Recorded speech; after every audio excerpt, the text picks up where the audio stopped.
अगर हिम्मत जमा हो, हौसले बुलंद हो तो माजूरी किसी काम में आड़े नहीं आ सकती। ये बात साबित की हाथों व पैरों से माजूर 26 साला आयशा ने, जो मुंह की मदद से पेंटिंग और स्केचिंग करती है। आयशा ने वजीर आजम इमरान खान समेत कई लोगों की स्केचिंग बनाई है। खत्ताती में महारत रखने के अलावा आयशा घर का काम काज भी खुद करती है। मैं टोटली डिसेबल हूँ बचपन से ही, और मैं पेंटिंग करती हूँ। मैं ये काम बचपन से ही कर रही हूँ। मैं स्केचिंग, कैलीग्राफी और पेंटिंग सब कुछ कर लेती हूँ। मैंने किसी सीखा नहीं है, ये सब कुछ गॉड गिफ्टेड है।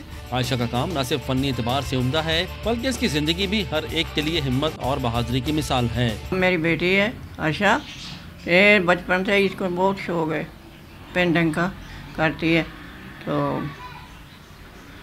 इसको चाहिए कि इसका कोई ख्याल करें हुकूमत। खुदादार सलाहियतों से माला माल आयशा अपनी मुश्किलात से भरी जिंदगी को आम लोगों की तरह बसर करती है। माजूर खवातीन को अगर हुकूमती पजीराई मिले तो वो भी आम लोगों की तरह मुल्क की तरक्की में अपना हिस्सा डाल सकती हैं।